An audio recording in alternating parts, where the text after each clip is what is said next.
찬송가 540장을 같이 찬송하도록 하겠습니다. 주의 음성을 내가 들으니 사랑한단 말일세. 믿는 마음으로 주께 가오니 나를 영접하소서.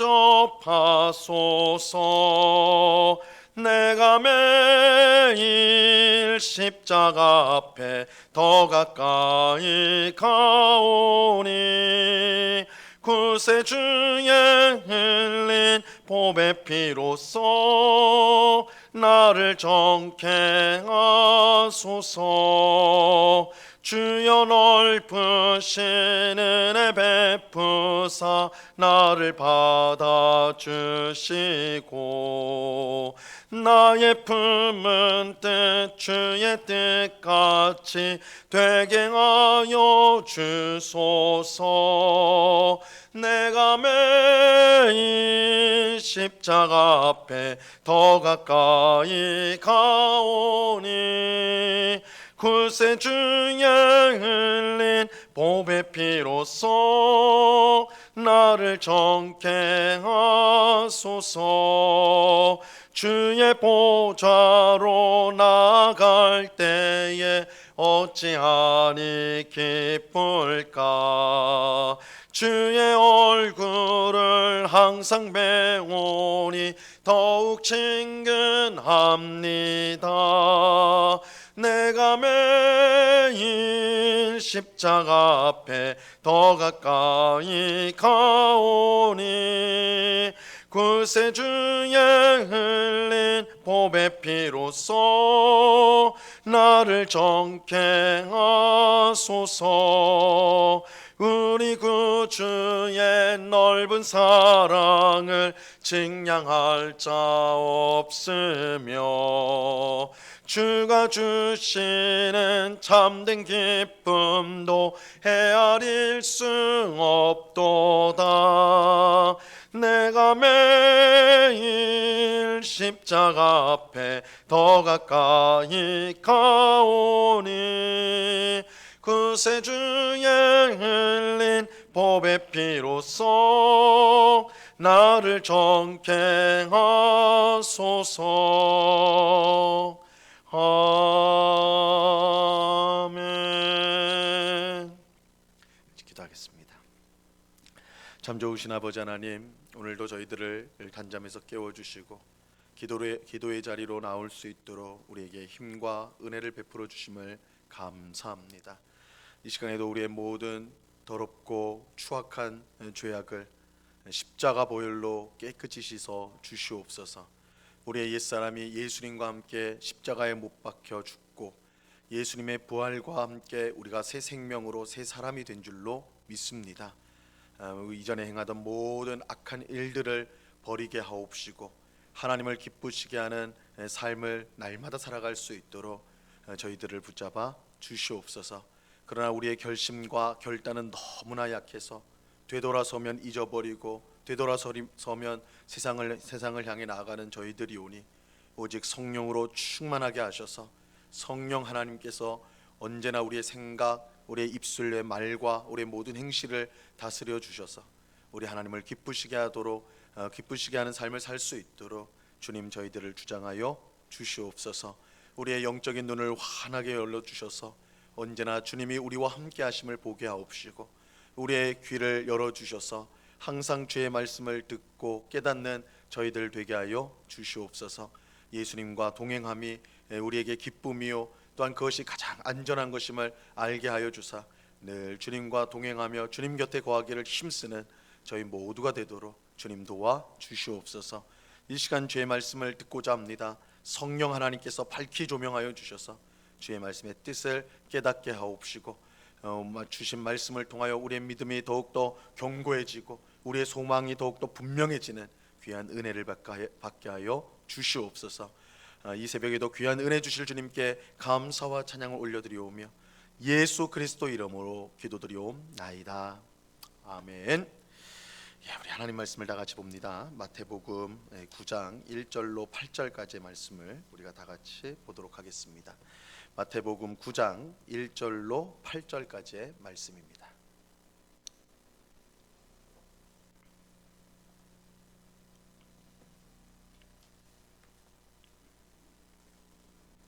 마태복음 9장 1절로 8절까지의 말씀을 우리가 한 목소리로 하나님의 말씀을 같이 읽겠습니다. 같이 읽습니다. 시작.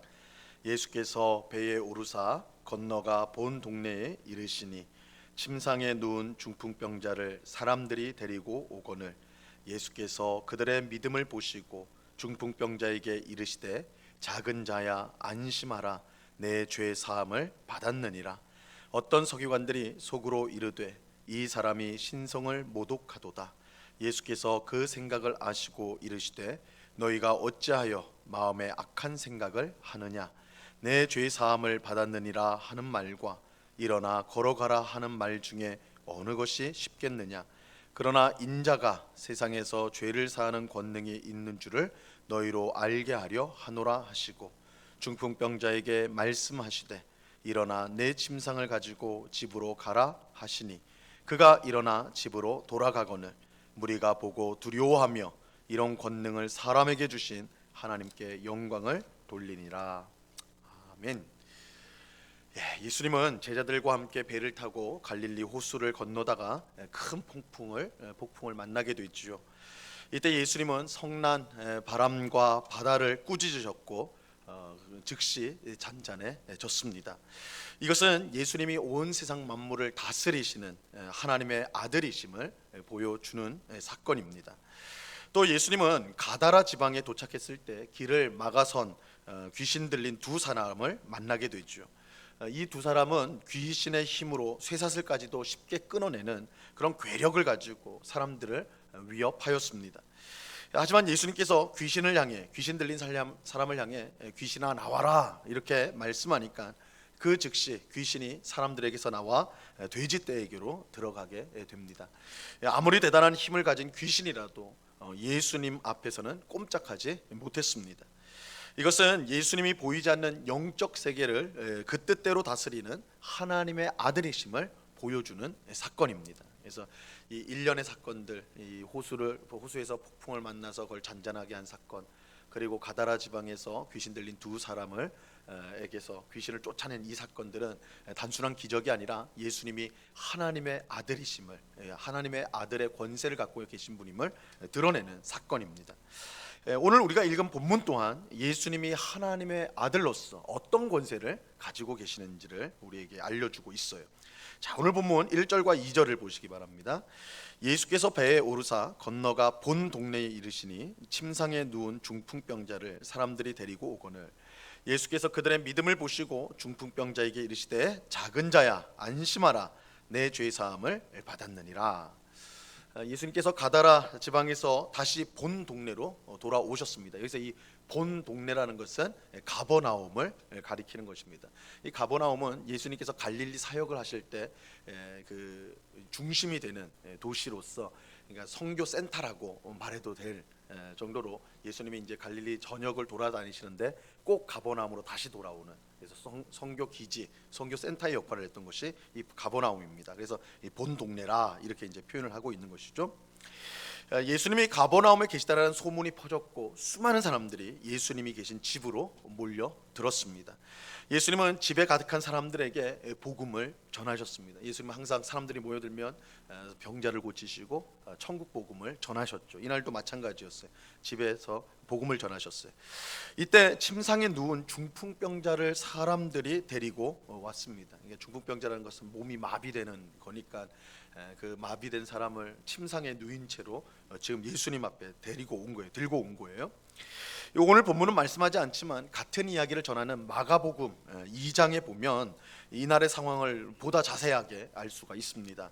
이 중풍병자를 침상에 눕혀 데리고 온 사람들은 집에 사람들이 너무 많으니까 이거 들어갈 수가 없는 거예요.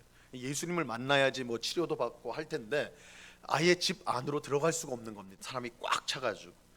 하지만 그들은 포기하지 않고 집 옥상으로 올라가게 되죠. 예수님 당시에 갈릴리 지역의 유대 지역의 집 구조는 옥상이 평평해가지고 거기서 어떤 활동을 할 수 있을 정도로 공간이 있었습니다. 그래서 이 평평한 옥상으로 올라갔어요. 그들은 예수님이 계신 위치를 찾아서, 그러니까 아래에 방의 위치를 찾았겠죠. 찾아가지고 이 옥상 바닥을 뜯어내기 시작하였습니다. 사실 상식적으로 있을 수 없는 일이죠. 아무리 이 상황이 그래도 남의 집 옥상을 뜯어내는 것, 그것은 보통 가지고는 생각할 수 없는 일입니다. 이렇게까지 그들이 한 것은 그들의 마음이 정말 간절했기 때문이다, 이렇게 이제 볼 수가 있겠죠. 하지만 더 중요한 것은 그들에게 분명한 믿음이 있었기 때문입니다. 믿음이 있어서 이런 행동을 할 수 있었던 거예요. 예수님을 만나기만 하면 이 중풍병자가 반드시 나을 것이라는 믿음이 그들에게 있었던 것입니다. 그렇지 않고야, 그런 믿음이 있지 않고야 남의 집 옥상을 뜯는 것, 그거 가능한 일이 아닐 것입니다. 중풍병자와 그를 침상에 눕혀 데리고 온 사람들은 예수님을 만나기만 하면 고침을 받을 수 있다, 이런 분명한 믿음이 있었습니다. 예수님은 옥상을 뜯어내고 거기로 침상을 내린 사람들의 믿음을 주목해 보셨습니다. 예수님은 중풍병자에게 작은 자야 안심하라, 내 죄 사함을 받았느니라, 이렇게 말씀하셨어요. 여기서 이 작은 자야, 원래는 이제 애야, 아이야, 뭐 이런 말인데, 이것은 이제 친밀함을 표시한 것입니다. 친밀함을 표시함으로써 이 중풍병자와 그를 데리고 온 사람들의 믿음을 예수님이 보셨음을, 그것을 기쁘게 받으셨음을 나타내는 것입니다. 예수님은 중풍병자에게 안심하라고 하시고 내 죄 사함을 받았다, 이렇게 말씀하셨어요.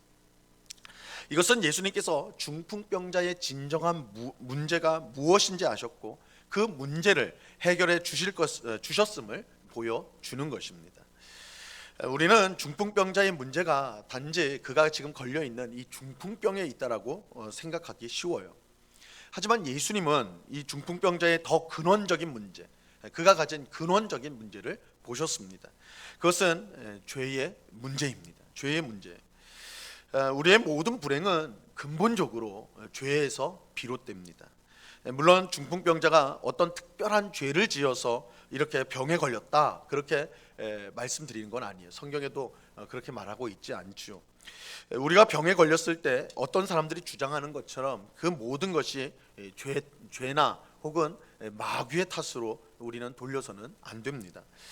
요한복음 9장에 보면 예수님은 날 때부터 앞을 보지 못하는 사람에 대해서 그렇게 된 것이 그 사람 본인의 죄나 혹은 그 부모의 죄 때문이 아니다 라고 말씀하면서 하나님의 영광을 그 사람을 통해 나타내기 위해서 그 사람이 그렇게 태어났다, 이렇게 말씀하셨어요. 우리는 병에 걸리거나 어떤 고난을 당할 때 그것이 무조건 죄나 마귀의 역사라고 단정해서는 안 됩니다. 하나님의 선하신 뜻을 이루기 위해 주어진 경우가 분명 있기 때문입니다. 하지만 그럼에도 불구하고 우리 모든 불행의 뿌리에는 죄가 있다는 사실을 부정할 수가 없습니다. 우리는 죄 때문에 하나님께로부터 떨어지게 되었고 하나님으로부터 떨어져서 더 이상 그의 은혜를 받지 못하게 되었습니다. 그래서 그것이 바로 하나님으로부터 떨어져 있어서 그에게 은혜를 받지 못하는 것, 그에게 도우심을 입지 못하는 것, 이것이 사람의 근원적인 불행이라 말할 수가 있는 것입니다. 이런 점에서 사람의 가장 근본적인 문제는 분명 죄의 문제, 하나님과 우리를 갈라놓는 이 죄의 문제임이 틀림이 없어요. 오늘 본문에서 예수님이 중풍병자에게 안심하라, 내 죄 사함을 받았느니라, 이렇게 말씀하신 까닭이 여기에 있습니다. 예수님은 단지 중풍병만 고쳐주시는 것이 아니라 더 근본적인 문제인 죄의 문제를 해결해 주시고자 했던 것입니다.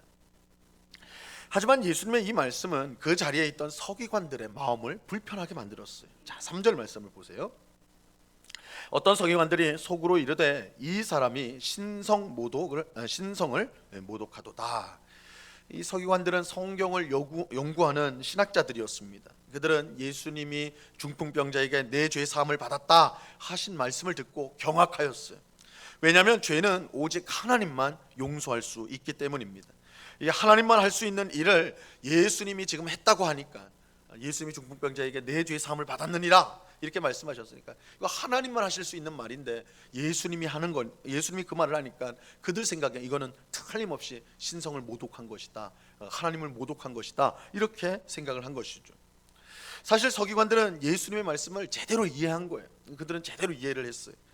예수님은 중풍병자에게 내 죄 사함을 받았느니라 이렇게 말씀하심으로써 자신이 죄를 용서하실 수 있는 하나님의 아들이란 사실을 밝히신 것입니다.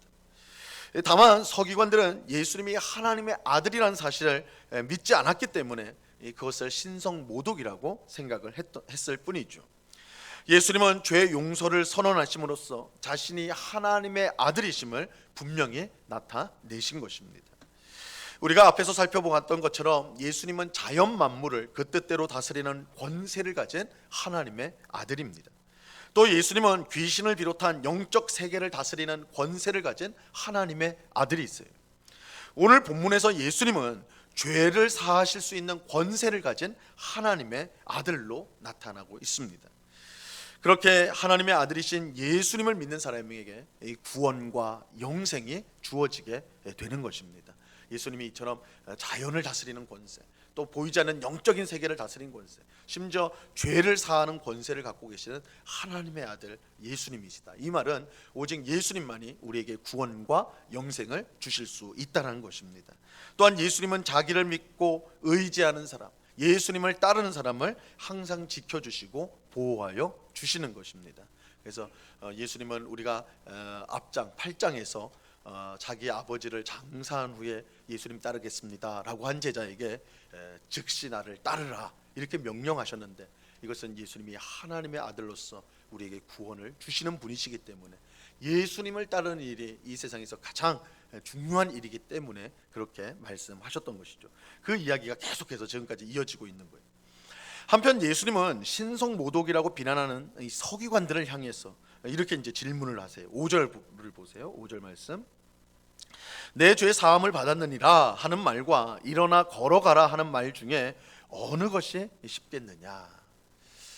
이거 우리가 이제 이 말씀 잘 이해를 해야 되는데, 당연히 겉으로 생각하면요, 당연히 죄 사함을 받았느니라 이 말이 더 쉽지요. 왜냐하면 이 일은 겉으로 드러난 일이 아니에요. 그렇죠? 내 죄 사함을 받았다, 이건 눈으로 확인할 수 있는 상황이 아닙니다. 그냥 일단 말부터 해놓고 그렇게 하면 되는, 그러니까 확인할 수가 없는 상황이기 때문에 이렇게 하는 게 쉬워요. 하지만 중풍병자에게 일어나 걸어라 이렇게 하는 말은 쉽지가 않습니다. 당장 그 말을 한다면 아무 일도 일어나지 않으면 거짓말한 것이 바로 탄로가 나기 때문에 이건 쉽지가 않아요. 하지만 이 말을 따지고 보면 실상은 중풍병자에게 일어나 걸어가라는 말보다 내 죄 사함을 받았느니라 이 말이 사실은 훨씬 어려운 말이에요. 훨씬 어려운 일이기도 해요. 왜냐하면 죄를 사하는 것은 오직 하나님만 하실 수 있는 일이기 때문입니다. 하나님이 아니라면 절대 이 말을 할 수가 없어요. 예수님께서 중풍병자에게 내 죄 사함을 받았다 이 말씀을 먼저 하신 후에 비로소 중풍병자의 병을 고쳐주신 것은 예수님이 하나님의 아들로서 죄를 사하는 권세가 있음을 알게 하기 위해서였던 것입니다. 그래서 보이지 않는 이 죄를 사한다는 것은 보이지 않지만 이거는 하나님만이 할 수 있는 일. 그런데 그것만 딱 말해버리면 알 수 없기 때문에 예수님께서 먼저 중풍병자를 고치기 전에 이 말을 하심으로써 그 고침을 통해서 예수님에게 죄 사함의 권세가 있다는 것을 확증해 보여주신 거예요. 자, 6절이 그 말씀입니다. 6절을 보세요. 그러나 인자가 세상에서 죄를 사하는 권능이 있는 줄을 너희로 알게 하려 하노라 하시고 중풍병자에게 말씀하시되 일어나 내 침상을 가지고 집으로 가라 하시니. 그래서 예수님이 이 땅에 오신 가장 중요한 이유가 뭐냐? 우리의 근본적인 문제인 죄를 사하기 위해서, 죄의 문제를 해결하기 위해서다. 그래서 이 사실을 오늘 말씀에서 밝히고 있는 것입니다. 예수님은 하나님의 아들로서 자연 만물을 다스리는 권세뿐만 아니라 보이지 않는 영적 세계를 다스리는 권세를 가지시고 더욱이 우리의 모든 죄를 사하는 권세를 가지고 있습니다. 이 예수님을 믿을 때 우리는 이 세상 어디에서도 얻을 수 없는 죄 사함의 은혜를 누리고 우리가 가진 문제를 해결받게 되는 것입니다. 그러므로 우리는 예수님의 아들, 하나님의 아들 예수님께 우리는 나아가야 하는 것입니다. 예수님께 은혜를 구해야 합니다. 우리가 예수님을 믿고 의지할 때에 폭풍이 부는 바다에서 제자들이 구원을 받았던 것처럼, 강력한 귀신에게 들린 두 사람이 온전한 사람으로 회복되었던 것처럼, 오늘 본문에 나오는 것처럼 중풍병자가 죄 사함을 받고 치유를 받은 것처럼 우리 또한 구원의 은혜를 받게 될 것입니다. 무수한 어려움 속에서, 또한 귀신의 유혹과 귀신의 공격 속에서, 또한 중풍병과 같은 우리의 육신의 질병에서, 또한 우리의 죄의 문제에서 예수님만이 우리를 구원해 주실 수가 있는 것입니다.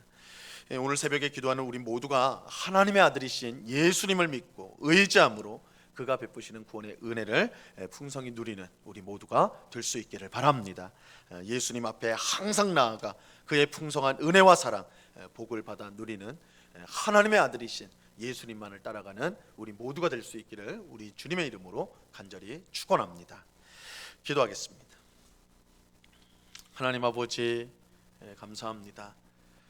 예수님께서 모든 권세를 가지신, 하늘과 땅의 모든 권세를 가지신 하나님의 아들이심을 오늘 본문을 통해서 또한 확인합니다.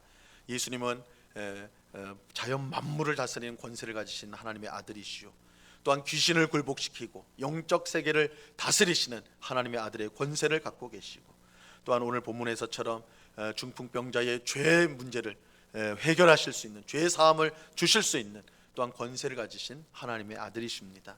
예수님만이 참으로 우리의 구원자가 되시고 우리 모든 문제의 해결자가 되어 주십니다.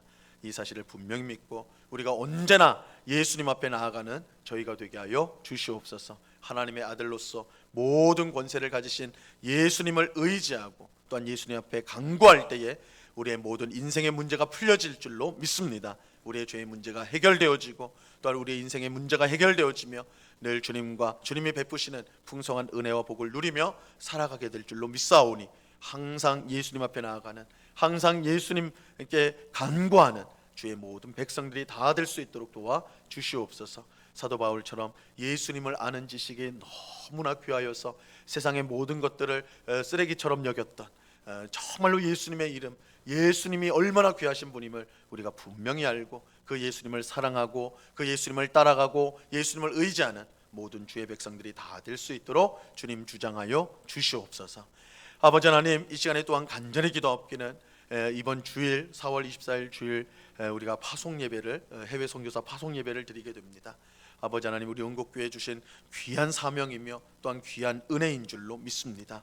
우리 박종호 이민희 선교사를 이제 파송하게 될 텐데, 아버지 하나님, 온 성도들이 함께 기도하며 성령의 인도하심을 따라 이 파송 예배를 드림으로 정말 우리가 또한 복음을 전하는 이 일에 온 교회가 힘쓰고 헌신하는 복된 계기가 될 수 있도록 하나님 역사하여 주시옵소서. 선교사로 세워져서 이제 정말 부르신 그곳으로 나아가는 우리 선교사님들의 발걸음을 주님께서 인도하여 주시고, 정말 주님의 복음을 힘있게 증거하고 그 땅에 교회가, 주님의 영광스러운 교회가 세워지며 하나님 나라가 임하는 귀한 역사가 있도록 우리가 항상 기도하며 함께 동역해 나갈 수 있도록 주님 도와 주시옵소서. 아버지 하나님, 이 시간에 여러 가지 간구의 제목들로 기도하는 주의 백성들을 한 사람 한 사람 붙들어 주옵시고 우리의 기도에 신실하게 응답하시는 하나님이신 줄 알고 이 시간 우리의 마음을 다 주님 앞에 드리는 복된 기도의 시간, 은혜를 누리는 시간, 주님과 더욱더 친밀해지는 시간이 될 수 있도록 은혜 베풀어 주시옵소서.